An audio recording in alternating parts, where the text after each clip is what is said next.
इस खास विश्लेषण में स्वागत है। आज हम एक ऐसे रहस्यमय और पौराणिक चरित्र की बात करने वाले हैं जिसका वजूद सच कहूं तो समय और रूप की हमारी पूरी समझ को ही चुनौती देता है। हम बात कर रहे हैं काकभुशुंडी जी की, एक ऐसे परम ज्ञानी जीव जिनका मुख तो एक कौवे जैसा है लेकिन देह बिल्कुल देवताओं जैसी। और यकीन मानिए, ये कोई आम प्राचीन कथा नहीं है। ये समय यात्रा, इंसान के पतन और ब्रह्मांड के सबसे बड़े सच की एक बेहद दिलचस्प कहानी है। इनके अस्तित्व का स्केल कितना विशाल है, इसका अंदाजा महज इन 2 नंबरों से लगाया जा सकता है, 11 और 16। जरा सोचिए, काकभुशुंडी जी ने समय के चक्र से पूरी तरह बाहर निकलकर रामायण की घटनाओं को 11 बार, जी हाँ 11 बार, और महाभारत के उस भीषण युद्ध को 16 बार अपनी आंखों के सामने घटित होते देखा है। मतलब उनके लिए समय कोई एक सीधी रेखा नहीं है, बल्कि एक ऐसा स्टेज है जहां युगों का आना जाना बस एक नाटक या लीला की तरह है। तो इस पूरी कहानी की शुरुआत होती है बिल्कुल बीच से, एक ऐसे बड़े ब्रह्मांडीय संकट से जिसने साक्षात भगवान विष्णु के महान वाहन गरुड़ देव के मन में भी एक बहुत बड़ा संशय पैदा कर दिया था। हुआ कुछ यूं था कि लंका युद्ध के दौरान एक बड़ी ही विचलित करने वाली घटना घटी।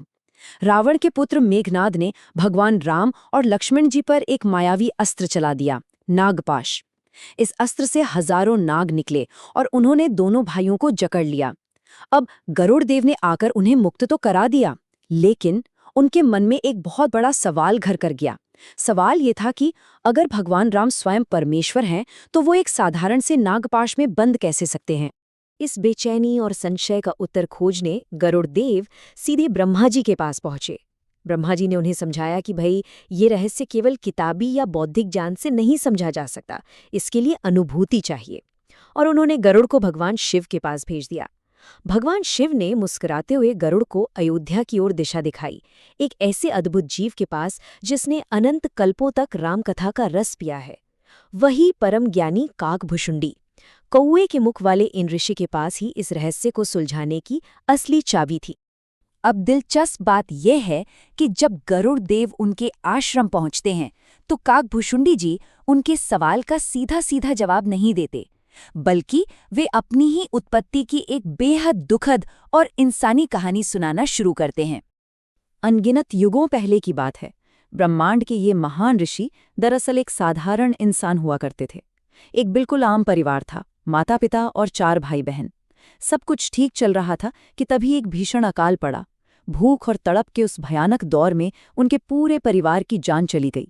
इस भयंकर दुख और सदमे से टूटकर वे अवंतिका नगरी पहुंचे और वहां एक शिव मंदिर के पास शरण ली।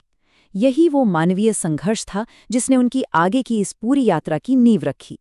उस मंदिर में एक बड़े ही दयालु पंडित जी ने उन्हें आसरा दिया। शुरू में तो वे बिना किसी खास रुचि के बस 6 महीने तक धर्मग्रंथ सुनते रहे, लेकिन फिर धीरे धीरे उन्होंने खुद कथा सुनाना शुरू कर दिया। उनकी आवाज में जादू था और देखते ही देखते भीड़ में उनकी भारी लोकप्रियता हो गई। पर सच कहें तो यही लोकप्रियता उनके लिए खतरनाक साबित हुई। उनके भीतर एक गहरा अहंकार पैदा हो गया। एक दिन जब वो कथा सुना रहे थे, तब उनके वही गुरु वहां आए जिन्होंने उन्हें बुरे वक्त में शरण दी थी। पर अहंकार में अंधे होकर वे अपने गुरु के सम्मान में अपनी जगह से खड़े तक नहीं हुए। और बस इस एक घमंडी कृत्य का जो परिणाम हुआ वो बहुत ही भयानक था। इसने तुरंत एक खौफनाक ईश्वरीय हस्तक्षेप को बुलावा दे दिया। उसी पल आकाश और 10 दिशाएं भगवान शिव की एक प्रचंड और गूंजती हुई आवाज से कांप उठी। आवाज आई, जो अपने गुरु का सम्मान नहीं कर सकता वो मेरा सम्मान कैसे करेगा। तू 1 लाख वर्षों तक नरक में रहेगा। ये वाकया हमें बहुत साफ तौर पर दिखाता है कि आध्यात्मिक अहंकार कितनी विनाशकारी चीज है। ये इंसान की सालों की साधना को एक झटके में राख कर सकता है। लेकिन यहाँ एक बहुत बड़ा चमत्कार भी हुआ। जिस गुरु का उन्होंने अपमान किया था ना, उन्हीं गुरु ने भगवान शिव से उनके लिए क्षमा मांग ली। अब भगवान का दिया दंड पूरी तरह से तो वापस नहीं लिया जा सकता था, लेकिन गुरु की इस करुणा के चलते उस श्राप को काफी हद तक कम कर दिया गया। तय हुआ कि नरक के उन 1 लाख सालों के दौरान उन्हें यमदूतों से कोई शारीरिक यातना नहीं मिलेगी। वो लंबा समय बस इंतजार करते हुए ही बीता। नरक की इस लंबी और शुद्ध करने वाली अवधि को काटने के बाद उनका पुनर्जन्म फिर से एक इंसान के रूप में हुआ।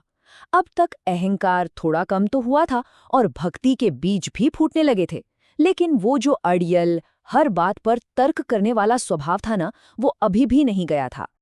और यही स्वभाव उन्हें एक गहरे दार्शनिक जाल में ले जाकर फंसा देता है।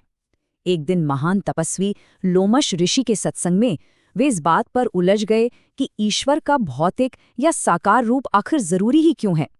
बहस के चक्कर में वे लोमश ऋषि के उस बेहद सरल और गहरे रूपक को ही नहीं समझ पाए। ऋषि ने कहा था कि रूपहीन या निर्गुण परमात्मा बिल्कुल एक आम की गुठली की तरह है और साकार परमात्मा उस गुठली से निकलने वाला एक विशाल आम के पेड़ की तरह। दोनों असल में एक ही हैं, बस उनके प्रकट होने का तरीका अलग है। पर उनकी उस अड़ियल जिद का नतीजा एक और विनाशकारी श्राप। लोमश ऋषि ने उनके इस अज्ञान से क्रोधित होकर कह दिया कि तुम एक कौवे के अहंकार के साथ बहस कर रहे हो, इसलिए तुम्हारा अगला जन्म एक काकचांडाल यानी कौवे के रूप में ही होगा। लेकिन इस बार उनका सारा अहंकार तुरंत चकनाचूर हो गया। नरक के उन पिछले अनुभवों ने उन्हें विनम्रता जो सिखा दी थी, उन्होंने तुरंत हाथ जोड़कर क्षमा मांगी। उनकी इस सच्ची प्रार्थना को देखकर लोमश ऋषि का दिल पिघल गया और उन्होंने उस श्राप को एक परम आशीर्वाद में बदल दिया। उन्हें अखंड और कभी न टूटने वाली भक्ति की स्फूर्ति का वरदान मिला। और फिर एक ईश्वरीय विधान के चलते देवी सरस्वती की हंसिनी और एक काक चांडाल के माध्यम से उनका पुनर्जन्म हुआ। यही कारण है कि आज हम उन्हें कौवे के सिर और एक दिव्य इंसान के धड़ में देखते हैं। अब आइए देखते हैं कि इतने जन्मों की ये पूरी यात्रा अंत में इस ऋषि के लिए ब्रह्मांड के सबसे बड़े सत्य की अनुभूति में कैसे बदल जाती है। समय की यात्रा करने वाले काकभुशुंडी जी को आखिरकार संत जोगजीत, जो कि स्वयं कबीर साहिब थे, उनसे ये परम ज्ञान मिला कि ब्रह्मा, विष्णु और शिव की इस पवित्र त्रिमूर्ति से भी परे एक परम सत्ता है जिसे परम अक्षर ब्रह्म कहा जाता है।